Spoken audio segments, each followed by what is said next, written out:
ala amin. Faslun wal ightisalatul masnunatu.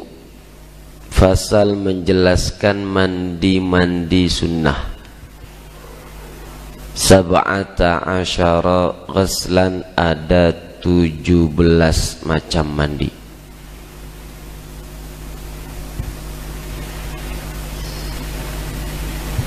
Ghuslul jum'ati, yang pertama mandi Jumat. Lihadiriha, bagi orang yang melaksanakan sholat Jumat. Wa waktuhu, dan adapun waktu mandi Jumat. Minal fajri shadiq, dari waktu subuh. Macam mandi yang pertama, mandi sunnah, adalah mandi Jumat,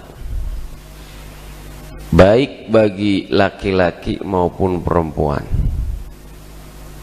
Orang laki wajib sholat Jumat, orang perempuan tidak wajib, tapi kalau mau ikut boleh.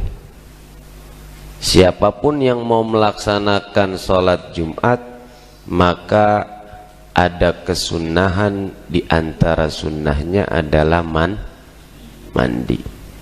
Kata Nabi, idza jaa ahadukumul jum'ah, kalau datang kepada kalian waktu ibadah Jumat, falyaghtasil, maka mandilah. Kenapa disuruh mandi sebelum Jumat? Karena di waktu Jumat kita mau berkumpul dengan orang banyak, supaya tidak terganggu orang yang ada di kanan kiri kita, depan belakang kita. Maka sebaiknya sebelum berangkat mandi. Nabi pun menganjurkan kepada kita untuk mandi sebelum sholat Jumat. Adapun waktu mandinya kapan? Minal fajri shadiq, dari waktu subuh. Fajar itu ada dua, ada fajar kadzib, ada fajar shadiq. Fajar kadzib itu kapan? 1 jam sebelum subuh. Ini jarang dipakai di masjid-masjid kita. Kalau di Timur Tengah, waktu saya belajar di sana, itu masih jam 4:08 subuh, jam 3:08 azan. Di sini dipakai enggak? Bisa salah sholat orang. Gitu, bangunlah jam 3 ini. Yang keder gua apa muazin? Itu masih dipakai di Timur Tengah. 1 jam sebelum subuh udah azan. Dan Bilal pun dulu kumandangkan azan untuk apa? Bangunin tahajud. Azan untuk bangunin qiyamul lail. Namanya fajar kadzib. Kalau yang jam 4:08 itu namanya fajar shadiq. Setelah subuh atau sudah masuk waktu subuh, boleh kita niat.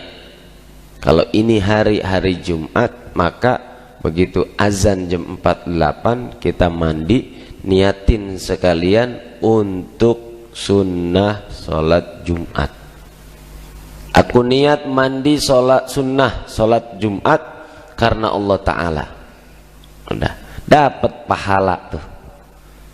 Jadi berangkat ke kantor sekaligus udah bawa mandi sunnah. Berangkat ke tempat toko, ruko, tempat kita dagang, udah bawa mandi sunnah. Kalau nggak sempat di sono mandi, berarti dari rumah udah bisa mandi. Itu yang pertama. Yang kedua, jelas nggak? Jelas nggak? Yang kedua, kalau malam Jumat seandainya dalam kondisi mandi habis bersetubuh. Ya kan biasanya malam Jumat katanya membunuh berapa? Membunuh berapa? 70 atau 80 Yahudi. Nah, pagi-pagi mau mandi, niatinnya bareng, boleh apa enggak? Boleh. Bagaimana caranya? Pertama niat mandi junub dulu, yang kedua niat mandi sholat sunnah, mandi sunnah sholat Jumat. Seperti orang qadha puasa Ramadan bertepatan dengan hari Senin atau hari Kamis, yang dia biasa memang puasa Senin Kamis. Boleh enggak? Boleh. Sekali mendayung dua pulau terlampaui. Ya, jadi boleh. Yang penting niatnya yang wajib dulu, baru niatnya yang sunnah. Ini namanya nggak mau tekor ibadah biar dapat sekaligus banyak pahalanya. Boleh. Wa ghuslul idaini, macam mandi yang kedua, mandi sunnah, yaitu mandi dua salat id, al-fitri wal adha, idul fitri maupun idul adha. Wa yadkhulu waqtu hadzal ghusli binisfil laili, dan waktu mandi ini mulainya dari pertengahan malam, nisfil lail. Besok Idul Adha, besok Idul Fitri, besok takbiran, maka malam jam 12, nisful lail itu jam 12. Setelah masuk jam 12 malam kita mau mandi untuk dapat sunnah Idul Fitri, sunnah Idul Adha. Kita mandi dari hitungan jam 12 malam sampai ya seterusnya, ini kita sunnah mandi, sholat sunnah id atau sholat sunnah Idul Adha maupun Idul Fitri. Cuman orang kita ilok jam 12 malam mandinya. Ya pagi-pagi ya mandinya ya. Pagi. Wal istisqa, yang ketiga adalah mandi sunnah istisqa. Talabus suqya minallah, minta hujan. Misalnya sudah 3 bulan nggak hujan-hujan nih. Man kalau sekarang nih Desember lagi musim hujan, 3 bulan nggak hujan-hujan, kemudian kita mohon kepada Allah, kita sepakat, Masjid Jami Al-Huda sepakat mau mengadakan sholat istisqa ya. Kemudian sholat itu diadakan, sebelum berangkat kita melaksanakan ikut sholat istisqa, maka kita mandi terlebih dahulu. Ini ada kesunahan. Yang keempat, wal khusufu lil qamar, dan gerhana bulan. Gerhana bulan. Ada terjadi gerhana, sholat gerhana pernah nggak di sini nih? Gimana? Pernah ya. Nah, sholat gerhana, sebelum sholat gerhana kita ada kesunahan untuk mandi sunnah. Aku niat mandi sunnah gerhana bulan atau gerhana matahari karena Allah Ta'ala. Dulu saat Nabi Muhammad Sallallahu Alaihi Wasallam, Nabi Muhammad punya anak berapa? Anak 7 dari 2 istri yang dikaruniai anak. Satu Khadijah, yang kedua Maria Al-Qibtiyah. Dari Khadijah ya lahir Abdullah, Qasim, Ummu Kulthum, Zainab, Ruqayyah dan Fatimatuz Zahra. 6. Biar kenal nih. Dari Maria lahir Ibrahim. Ketika Abdullah dan Qasim meninggal dunia, Nabi punya anak perempuan saja. Sedih. Akhirnya Allah titipkan lagi kembali anak melalui rahimnya Maria Al-Qibtiyah. Lahirlah seorang anak namanya Ibrahim. Emang anak Nabi nggak ada yang sampai gede. Semuanya meninggal dunia saat Nabi masih ada, kecuali Fatimatuz Zahra. Yang lain 6-6-nya meninggal Nabi masih hidup. Ya, itu punya anak namanya Ibrahim. Di antara anak Nabi, Ibrahim meninggal dunia saat gerhana. Saat gerhana, Nabi nangis, ya. Nabi nangis. Kemudian setelah menyolatkan, Nabi tertetes air matanya. Laksana seorang ayah ditinggalkan oleh anaknya, boleh menangisi mayit, tapi dengan nangis yang standar. Maksudnya nangis standar bagaimana? Nggak sampai nyobek-nyobek baju, cakar-cakar muka, pukul-pukul badan. Ini yang nggak boleh. Kalau nangis ditinggal kekasih, kemudian pukul badan, robek baju, cakar muka, ini justru malah mengakibatkan kepada yang ditinggal disiksa oleh Allah Subhanahu wa taala. Mayit itu disiksa atas tangisan orang yang masih hidup kalau tangisannya mengandung makna tidak ridho dengan ketetapan Allah Subhanahu wa taala. Jadi boleh nggak nangisin orang mati? Nangisin orang mati boleh nggak? Doain orang mati boleh nggak? Lah orang masih hidup doain mati nggak boleh. Doain orang mati boleh nggak? Ya masih ngantuk nih kayaknya nih. Doain orang mati boleh nggak? Doain orang mati boleh nggak? Iya ya. Hah? Orang masih hidup didoain, mati nggak boleh. Doain orang mati. Wal kusufu lisyamsi, dan gerhana matahari, sunnah. Kemudian macam mandi selanjutnya, wal ghuslu min ajli ghuslil mayyit musliman kana au kafiran. Mandi karena habis mandiin mayit. Ini tugasnya amil. Amil mandiin mayit. Sudah selesai mayit dimandikan, maka man ghassala mayyitan, kata Nabi, siapa yang memandikan mayit, falyaghtasil, maka mandilah. Habis mandiin mayit, dia disunnahkan untuk mandi lagi. Kalau orang dulu habis nyium mayit, cuci muka, ya kan, biar kagak gerayasan atau gentayangan, cuci muka. Nah, sunnahnya dari Nabi, kalau amil yang mandiin itu dia mandi lagi nanti pulangnya mandi lagi. Kok di sini ada musliman kana au kafiran? Karena orang muslim boleh hukumnya mandiin mayat orang kafir. Mandiin mayat orang kafir boleh hukumnya bagi seorang muslim membantu kepada mereka.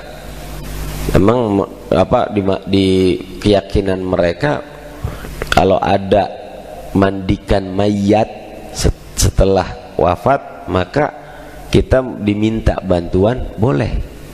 Halal duitnya, halal. Sama kayak kita dagang, orang Cina yang beli. Kalau lagi dagang, orang Cina yang beli, kasih apa enggak? Kasih. Mahalin kalau perlu. Iya, mahalin kalau perlu. Bis orang kita yang mau beli nawar mulu, nawar doang, nawar, menanya mulu. Wa ghaslu kal kafir idza aslama. Nah, yang selanjutnya adalah orang kafir yang masuk ke dalam Islam itu disunnahkan untuk mandi. Mu'alaf, Orang yang baru masuk Islam disebut mu'allaf. Maka yang baru masuk Islam sunnah hukumnya mandi, enggak wajib, sunnah hukumnya mandi. Tapi nanti ada keterangan wajibnya. Dulu ada sahabat namanya Qis bin Asim. Dulu masih murtad, pimpinan orang Yamamah, pimpinan orang Yamamah. Dia sangat geram sekali kepada Nabi Muhammad SAW. Dulu orang yang benci Nabi berbalik jadi cinta ketika mengenal Nabi Muhammad. Dia berangkat dari Yamamah pengen haji, pengen umroh. Orang dulu kan ada juga sebelum ajaran Nabi Muhammad, sebelum Nabi Muhammad bawa perintah umroh atau tawaf sa'i, itu orang dulu udah ngelakuin tawaf sa'i. Men tawaf sa'inya telanjang, uryanan. Masya Allah apa alhamdulillah? Kira-kira kalau di apa namanya ajaran kita tawaf telanjang, waduh, orang bisa 1 minggu sekali umroh kayaknya nih. Nah, orang dulu ya jahiliyah, yang disebut zaman jahiliyah, itu tawaf sama sa'inya uryanan, telanjang. Ya, bukan ajaran Islam tapi ini. Qis bin Asim ini dia berencana melaksanakan umroh, nanti motong hewan kurban terus diberikan kepada orang-orang yang tidak mampu. Berangkat bersama pasukannya. Sebelum berangkat itu pernah dikirimin surat sama Nabi Muhammad, suruh masuk Islam. Dia meremehkan, kata dia, apa ini Muhammad nih ngajak saya ke agama-agama yang gak jelas nih. Bahasa kitanya mau begitu. Akhirnya dia mempersiapkan dan meniatkan dirinya untuk membunuh kalau ketemu Muhammad. Berangkat lewat Madinah, malah justru sampai di Madinah, ya, di perbatasannya jatuh semua kendaraan yang dia bawa beserta pasukannya. Tiba-tiba jatuh. Karena jatuh di perbatasan itu ada orang Muslim yang sedang jaga. Nabi ini punya para sahabat yang menjaga di perbatasan agar siapapun yang masuk ke dalam Madinah harus ada informasi terlebih dahulu. Ini belum masuk udah jatuh kendaraannya. Akhirnya dibawa sama mereka, dilaporkan ke Nabi, dicancang di dekat Masjid Nabawi. Begitu dicancang ini pasukannya Qis bin Asim, Nabi Muhammad kemudian tahu. Setelah tahu, ente ngapain di sini? Saya jatuh kemarin di situ, katanya. Makanya saya ditawan, sekarang saya diikat di sini. Terus kata Nabi Muhammad, hei para sahabat, kalian tahu siapa dia ini? Dia adalah salah satu orang yang akan membunuh saya. Namanya Qis bin Asim. Dia punya niat. Benarkah anda? Dia jawab iya. Sekarang masih ingin membunuh saya, kata Nabi Muhammad. Nabi Muhammad tuh kalau udah ketemu musuh geram, kalau udah ketemu musuh geram. Tapi kalau dalam menyampaikan dakwah pun lembut.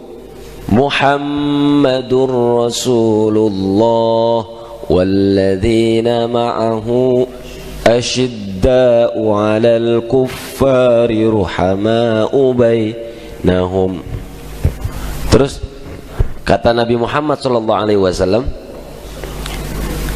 nah itu onta-ontanya ngomong sama para sahabat Nabi, ente persin, biarin dia dicancang di sini. Dia kita tawan, ontanya persin, susunya kasih ke dia. Setiap pagi, setiap sore itu dipersin sama sahabat, susunya dikasih buat makanan para tawanan dari onta itu yang dia pada bawa. Kemudian ditanya sama Nabi SAW, setiap harinya ditanya, apa yang anda miliki? Sehari 2 hari ditanya tuh, apa yang anda miliki? Saya nggak memiliki apa-apa saat ini, dan saya nggak mikirin apa-apa saat ini, kecuali ya saya minta dibebasin dari tawanan ini. Mereka bilang seperti itu. 2 hari 3 hari juga. Itu disuplai juga makanan. Nasi padang, ayam kremes. Hah? Enggak ada. Makanan semua disuplai sama Nabi setiap hari. Di servis full, ditawan tapi di servis full sama Nabi. Dapat 2-3 hari, ya kemudian baru dibebasin. Setelah mengurungkan niatnya untuk membunuh Nabi, baru dibebasin. Kemudian dia jalan ke dekat Baqi, ya, dari apa namanya Masjid Nabawi ke Baqi itu 50 meter lah kurang lebih ya. Dia jalan ke Masjid Baqi, dia ngelihat sumur di sana, kemudian dia minum. Setelah dia minum dari sumur situ dan dia ambil air, cuci muka, Nabi Muhammad di Masjid Nabawi. Dia balik lagi masuk ke masjid. Dia bilang depan Nabi dan depan para sahabatnya, mulai detik ini, asyhadu an la ilaha illallah wa asyhadu anna Muhammadar Rasulullah. Karena ngelihat akhlak Nabi yang begitu mulia, sehingga dia bersahadat di hadapan Nabi dan para sahabatnya.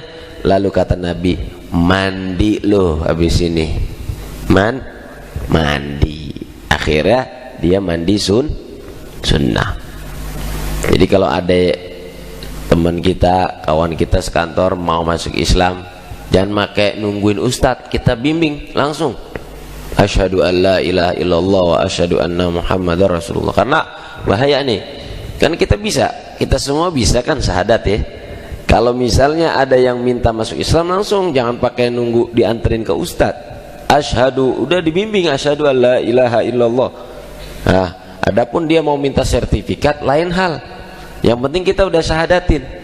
Karena kalau baca di Sulam Taufik itu agak keras sedikit. Siapa yang ada orang minta masuk Islam, kemudian dia tunda, jangan nama gua, sama yang lain aja. Padahal dia bisa ngebimbing. Itu dia bisa jadi murtad. Atau minimal dia dosa besar. Ya orang bimbing syahadat kan cepat. Asyhadu alla ilaha illallah wa asyhadu anna Muhammadar Rasulullah. Aku bersaksi bahwa tiada Tuhan selain Allah. Aku bersaksi bahwa Nabi Muhammad utusan. Udah kelar. Masuk Islam. Suruh mandi dia. Kalau dia orang keker, ajak makan. Suruh bayar dia. Iya, orang keker ajak makan, suruh bayar.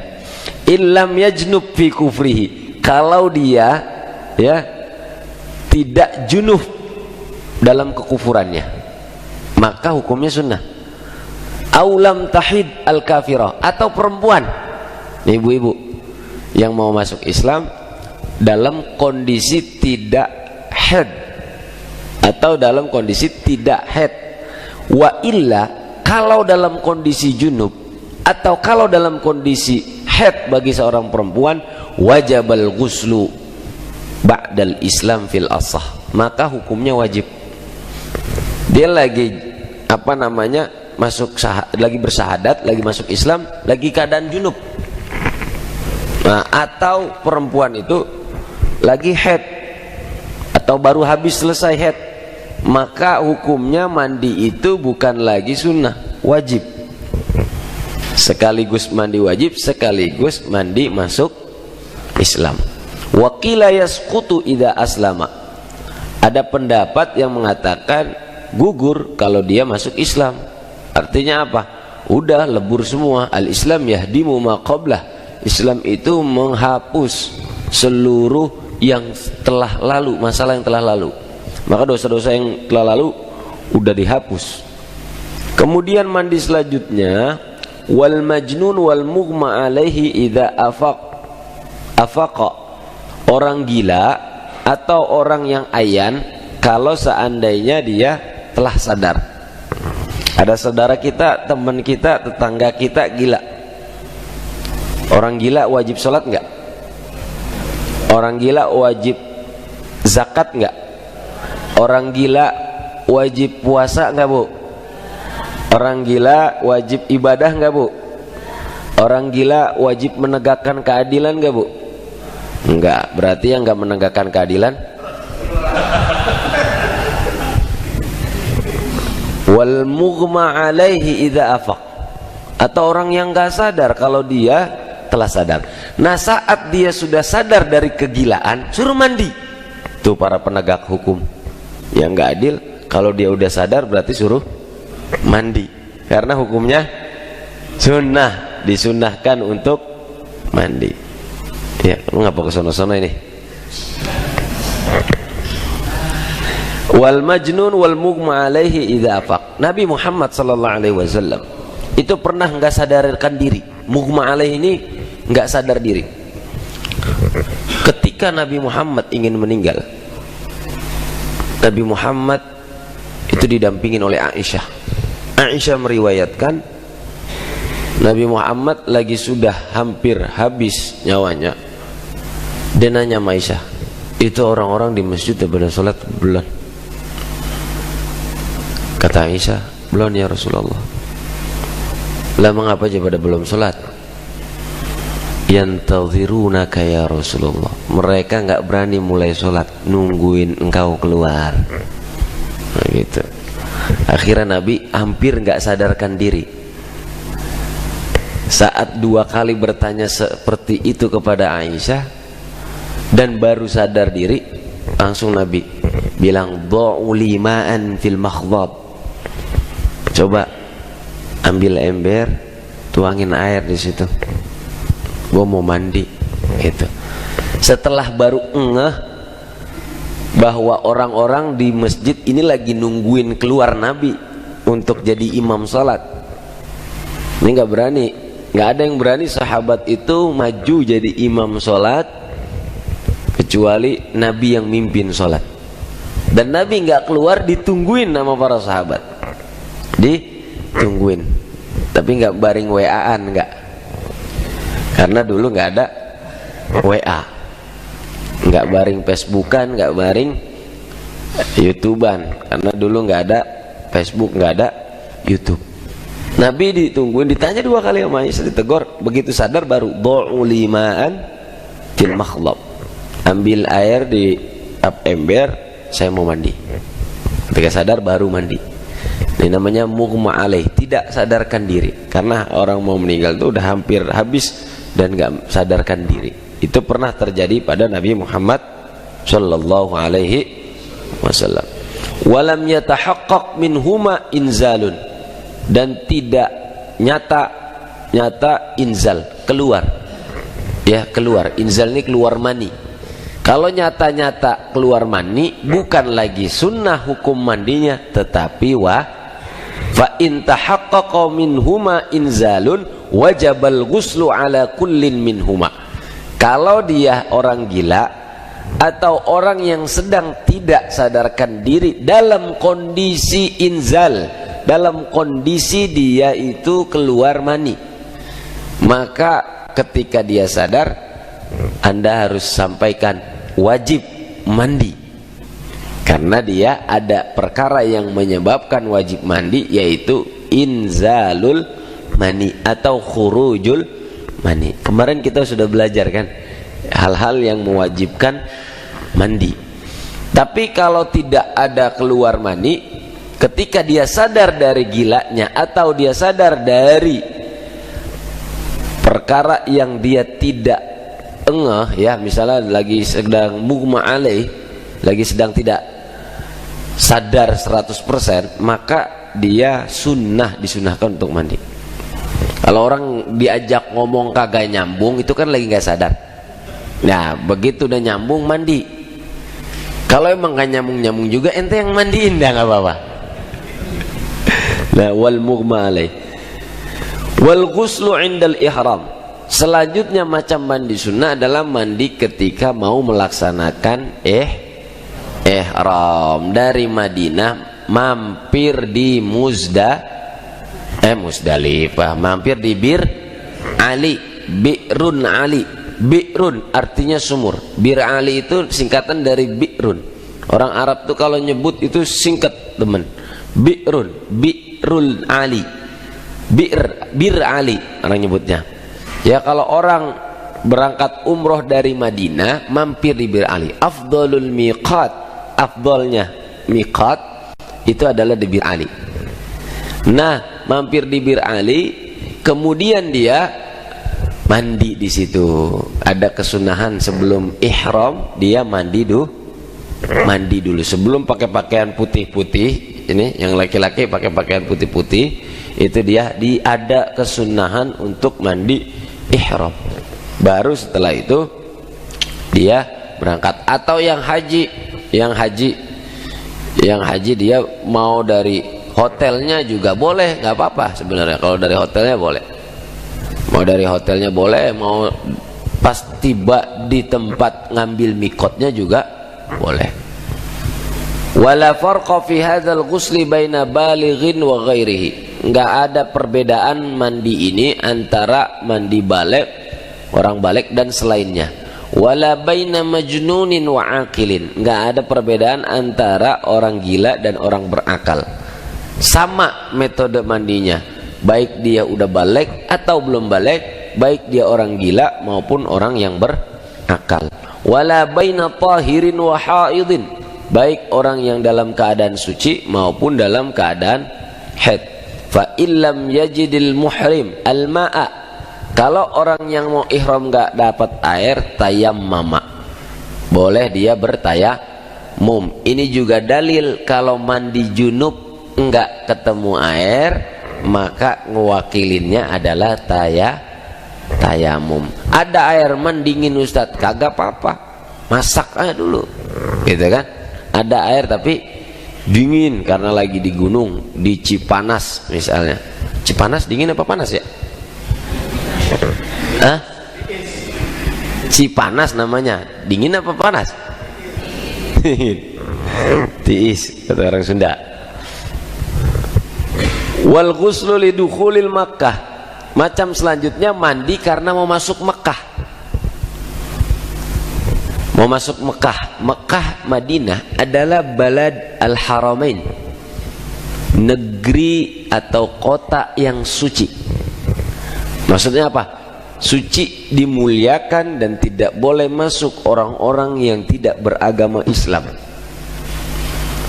Terus di Saudi berarti nggak ada hubungan bilateral dengan Amerika. Oh, sangat kuat. Bertemuannya di mana? Di Riyadh. Paling banter di Jeddah, karena ibu kota Saudi itu Riyadh. Tapi mereka masuk ke Mekah nggak boleh. Setelah futuh Mekah, setelah pembebasan kota Mekah, inna fatahna laka fataham mubina liyaghfir lakallahu ma taqaddama min dzambika wa ma ta'akhkhar wa yutimma ni'matahu 'alaika wa yahdiyaka. Gimana nih kalau potongan maulid kan ada ya? Ada nggak? Nah, itu setelah futuh Mekah, maka tidak ada lagi orang-orang non muslim boleh masuk ke dalam. Nah, orang yang musyrik, mohon maaf, dalam bahasa Al-Quran itu dikiaskan sebagai orang yang najis. Najisnya maknawi ya, bukan najis dzati seperti orang nginjak tai kucing. Maknawi. Innamal musyrikuna najasun, kata Allah, orang-orang musyrik itu najis, maka nggak boleh masuk ke kota suci. Nah, kita yang muslim nggak najis, ya, suci secara keyakinan. Mau masuk kota suci, kita bersuci lagi, gitu. Mau masuk ke kota suci, kita disunnahkan untuk bersuci. Li muhrimin bihajjin au umratin, baik mau untuk melakukan umroh maupun melakukan haji, hukum mandinya sunnah. Berarti begitu nebah di Jeddah, ya, kalau tadi lewat akses Madinah, kalau yang nebah di Jeddah langsung ke Mekah dulu, sebelum masuk ke Mekah di Jeddah mandi dulu. Begitu mandi, pimpinan kloter nyariin, di absen, mana nih, mana kagak bisa bahasa Arab, menyelonong aja nyelonong. Ya, dicariin toilet kagak ada, mandi dia ternyata. Kenapa mandi? Itu kan ngaji di Al-Huda, katanya disuruh mandi kalau mau masuk Mekah, gitu. walil wuqufi bi Arafah. Akhirnya ustadznya jadi tahu. Walil wuqufi bi Arafah, dan wukuf di Arafah. Nih haji, proses haji mulai dari wukuf di Arafah tanggal 8, 9, 10, 11, 12, 13. Ini proses haji nih. Loh kok orang kita lama banget 40 hari? Ya biar kagak tekor-tekor banget. Ya. Jadi mau ngambil arba'in misalnya di Madinah gitu kan, atau mau lebih lama lagi. Ya kan kalau yang hajinya VIP ini berangkatnya dia tanggal 6 tanggal 7 biasanya. Sampai sana udah tanggal 8 langsung masuk wukuf di Arafah. Sebelum berangkat wukuf di Arafah, kita ada kesunahan untuk mandi. Karena di sono mau kumpul, nggak boleh make wangi-wangian, nggak boleh berburu, nggak boleh ngapa-ngapain, duduk aja zikir kepada Allah, perbanyak tasbih, perbanyak untuk tahlil, tahmid, dan mengingat kepada Allah Subhanahu wa ta'ala. Tuh saat wukuf di padang Arafah. Masuk wukuf di padang Arafah, kemudian sorenya menjelang maghrib, ya ada yang udah berangkat atau habis maghrib atau habis isya, malam ke-10 nih. Berangkat kemana? Musdalifah. Sampai di Musdalifah, mabit di sana, bermalam di sana, sambil ngambil batu, ngumpulin batu ya, batu-batu kecil. Buat apaan nih batu? Buat ngelempar jumroh. Ngantongin batu nih ya. Orang Indonesia batu nggak ada, sendal juga potong ngajah, lempar tuh buat inian. Ini batu dulu ajaran Nabi Ibrahim, Bu. Nabi Ibrahim saking geramnya sama godaan syaitan, makayidu syaitan, maka harus dilempar nih setan jauh-jauh dari kehidupan kita pakai batu. Di sono setannya dilemparin, sampai rumah setannya diajak ngopi lagi. Nah, balik lagi jadinya. Fita Dzul Hijjah tuh kan, Arafah 9, malam bermabit. Ini proses haji nih mulai nih. Malam bermabit di Musdalifah, ngumpulin batu. Kemudian setelah bermabit jalan datu ke Mina. Saya ngerasain tuh jalan dari Musdalifah ke Mina. Kurang lebih 8 sampai 9 km. Karena waktu itu dapat amanat petugas, jadi harus jalan duluan supaya mengecek kondisi di sana apakah sudah siap untuk jamaah bermalam di Mina atau belum siap. Jalan kita rame-rame. Wah, kalau dipikir-pikir maka agak inian itu. Kaki pengkor juga itu. Tapi karena rame-rame biasanya jalan jadi kuat. Sekitar 8 sampai 9 km. Musdalifah udah mabit sebentar, terus kita suruh jalan duluan supaya mempersiapkan jamaah-jamaah haji yang ingin nebah di Mina dan kondisinya udah siap semua, makanan, minuman, dan tidak ada yang kurang dalam persiapan penyambutan jamaah haji.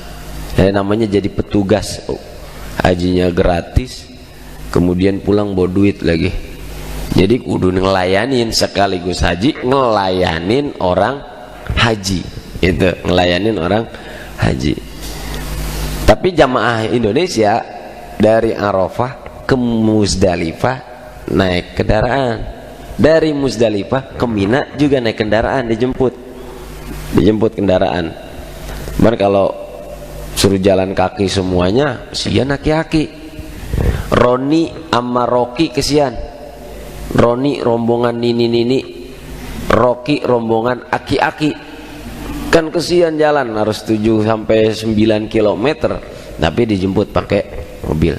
Panitia atau yang menjadi pelayan jalan duluan, jalan kaki. Walil mabit bil Musdalifah, mau mabit di Musdalifah saat kita di Arafah tadi tanggal 9 itu mandi, niatin aku niat mandi sunnah untuk mabit di Muzdalifah. Sampai di Muzdalifah mandi, dari Arafah mau ke Muzdalifah mandi. Wari romil jimari as-salas. Nah udah dah malam ke 11, 12, 13 kita berada di Mina. Di Mina itulah kita ya sebelum berangkat untuk lempar jumroh ini nggak ada bis lagi bu, nggak ada bis lagi, jalan kaki dari Mina, semua jalan kaki, kecuali kalau anda sebagai penduduk Khalij, negara Teluk, Qatar, Kuwait, Abu Dhabi, ya, kemudian Dubai, Bahrain, negara-negara Teluk itu, kalau kita lagi jalan dari Mina ke Jamrat, itu di atas ada kereta, ya, itu buat mereka tuh, dia naik kereta, ada kereta gantung, ada kereta atas tuh, itu diprioritaskan buat orang-orang Teluk, ya, orang-orang Arab Teluk, Bahrain, kemudian juga Kuwait, Qatar, Dubai, ya. Indonesia nggak masuk, Indonesia. Nah, Sultan, ya, anak-anak Sultan, orang-orang Sultan itu. Nah kita tuh keluar, yang kesian itu yang Minanya jauh, jalannya pasti harus jauh, ya mau nggak mau, dorong-dorongan kadang, ya. Ngambilnya kapan? Ngambilnya ba'da zuhur, boleh. Bis subuh, pagi-pagi juga boleh. Ada qaul yang mengatakan seperti itu. Datang kita ke Jamarot, lempar. Sebelum ke Jamarot kita mandi dulu. Aku niat mandi sunnah, melempar jumroh. Jumroh ula, wusta, aqabah. Lempar tuh 7 kali. Bismillahi Allahu Akbar. Kagak lempar temennya kepukul. Ya ini harus dilempar dengan kencang supaya ada dorongan dalam hati kita bahwa kita ini musuh setan dan setan harus dijauhi dalam kehidupan kita. Geram, Nabi Ibrahim itu geram dengan setan, sehingga dilemparlah dengan batu, simbol. Fi ayyamit tasyrik as-salas, di hari yang tasyrik. Hari tasyrik mulai dari kapan? 11, 12, 13. Jangan kerajinan puasa bu. Ini mentang-mentang puasa Senin Kemis, orang wayanya motong kambing, motong sapi, motong kebo, ya puasa juga. Haram hukumnya puasa di ayyamut tasyrik. 11, 12, 13 nggak boleh. Pesta daging, dagingnya nggak kebagian Ustadz, cari kupon lagi di masjid lain. Muter aja, ngider ya kan. Biasanya ada pembagian kupon. Nih hari tasyrik nggak boleh. Nah di situ fayaktasilu liromi kulli yaumin minha ghaslan, maka mandi kalau mau ngelempar, mandi. Amma romyul jumratil aqabah fi yaumin nahri fala yaktasilu lahu liqurbi zamanihi min ghuslil wuquf. Kalau lemparnya aqabah, zumrah aqabah, itu di hari ke-10-nya tidak ada kesunahan dalam mazhab Syafi'i ini untuk mandi, karena dari wukuf di Arafah di hari 10-nya ini terlalu dekat, terlalu mepet. Nah, mandi mulu orang meriang, orang disuruh mandi mulu meriang lama-lama kan. Tapi kalau yang hari tanggal 11, 12, 13 mandi. 12 boleh langsung menuju Ka'bah untuk tawaf ifadah, namanya nafar awal. Kalau seandainya mau yang ambil yang sempurna, tunggu tanggal 13, namanya nafar tsani. Selesai, capek tuh ibadah haji, namanya haji potret jihad.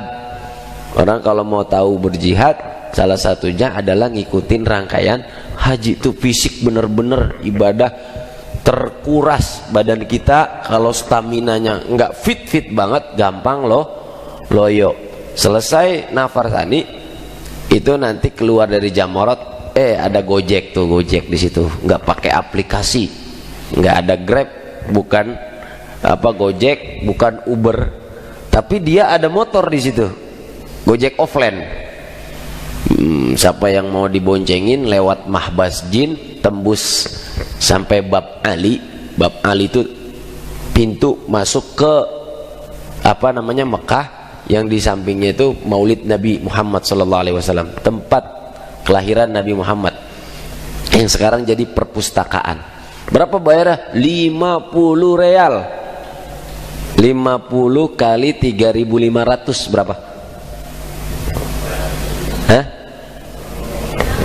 50 kali 3.000 aja udah berapa? 4.000. 5 kali 4 berapa? Hah? 5 kali 4 berapa? 20. Berarti 50 real dikali 4.000 rupiah. Berapa? 200.000. 200.000. Nah, jadi Gojek tuh lagi begitu nyayur, Bu. Iya, dia satu tarikan, dekat, jaraknya dekat ya, lumayan lah, sekitar 5 kilo kan, lewat terowongan tuh, lewat Mahbas Jin. Jadi ada Masjid Abdul Aziz bin Bas ya. Kalau setelah kita keluar dari Jamarat ada Mahbas Jin, kemudian ada terowongan ya, Mahbas itu terowongan, kemudian tembus kepada Bab Ali, kemudian tembus ke Bab Ali. Bab Ali itu pintu masuk, yang di atasnya tuh kalau kita nengok begini, dangkal begini, itu adalah hotel-hotelnya Imam Masjidil Haram, yang dulu sejarahnya namanya Jabal Qubais, tempat Sayyidina Umar naik ke atas gunung itu zaman Nabi dakwanya masih Syria, nantang siapa yang berani lawan saya. Tuh, Sayyidina Umar dulu kan belum masuk Islam, itu galaknya minta ampun. Masuk Islam juga masih galak, tapi buat kebenaran. Kalau sebelum masuk Islam galaknya buat kesombongan. Sayyidina Umar nih kalau minum ya arak sehari 5 botol, dan selalu naik ke atas Jabal Qubais. Sekarang dijadikan hotel buat para imam Masjidil Haram, dan raja di situ juga ada tempatnya khusus. Raja Saudi kalau datang ke situ tuh di situ, jadi bisa ngelihat sentral orang-orang tawaf. Ya, cara kita kalau orang kita memilih hotelnya di Zamzam Tower, tuh bisa ngelihat orang tawaf. Ngelihat doang, tawaf kagak, ngelihat aja dari atas. Sholatnya buka hordeng doang, keliru ini. Sholatnya buka hordeng doang, keenakan tempatnya.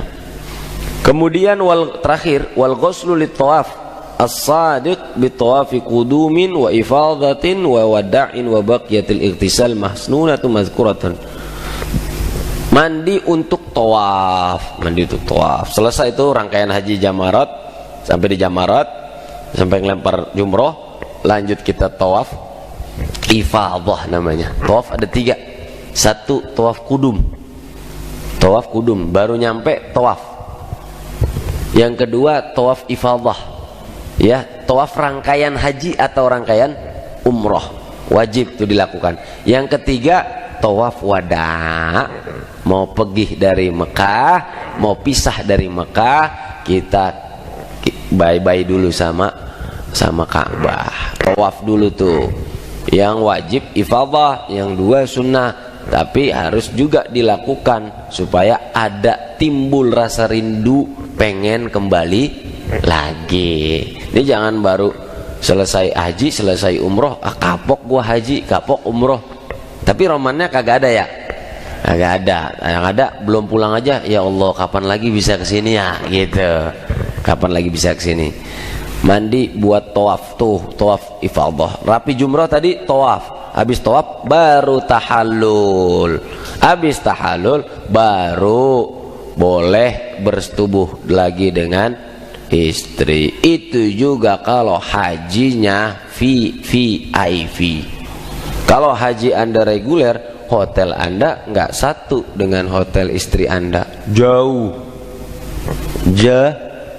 laki-laki perempuan beda, nggak kayak umroh ya. Kalau haji Anda plus ONH plus, yang bayar 150 sampai 200 juta ya, maktur itu 250 juta bisa Anda sekamar dengan istri. Cuman lagi proses haji itu nggak boleh sampai selesai cukur tahallul. Kalau sudah selesai tahallala ya tahallalu tahallulan, minta dihalalkan. Artinya apa? Sesuatu yang diharamkan saat kita sedang ihram maka kembali menjadi halal saat kita sudah selesai tahallul. Apa yang diharamkan saat ihram? Ya, gunting kuku, ya, kemudian juga pakai wangi-wangian, bersetubuh, berburu. Orang Yaman itu kalau mau haji dulu kagak modal apa-apa, nggak bawa bekal orang Yaman tuh kalau mau haji. Lenggang aja, lenggang, baju satu atau gamis satu, udah paling banter bawa 2. Dia nggak bawa timbel, nggak, sambal goreng kagak dia bawa nih, iya kan. Teri kacang dia nggak bawa. Nah orang kita mah sambal goreng, teri kacang, iya kan. Yang ngerokok Ji Samsu aja bawa rokoknya, iya kan. Ini orang Yaman kagak, lenggang aja. Ya, sampai di pertengahan jalan bingung, kalau lapar bingung, dia berburu tuh, nyari hewan yang boleh berburu, dia berburu. Akhirnya turun ayat, kata Allah, al-hajju ashhurum ma'lumat faman farada fihinna al-hajja fala rafatha wala fusuqa wala jidala fil hajj wa ma taf'alu min khairin ya'lamhu Allah. Ini ayatnya, wa tazawwadu fa inna khairaz zadit taqwa. Walaupun bekal yang terbaik adalah takwa, tapi lu jangan nggak bebekal. Orang mau ke puncak aja, mau ke Cibodas, kita kan Bu ya, dulu kalau rihla itu nggak jauh-jauh pasti Cibodas. Kalau orang Cengkareng dulu kalau udah lulus ya, lulusan sekolah itu pasti rihlanya kemana? Cibodas. Di sono udah apal juga orang. Kalau orang Jakarta datang, saya tempo-tempo datang ke sana, dikerjain sama orang yang jaga toilet. Ya, masuk toilet kencing bayar 2.000, kita bayar 5.000, dia kata kagak ada kembaliannya. Udah kencing lagi aja Pak. Suruh kencing 2 kali sama dia jadinya.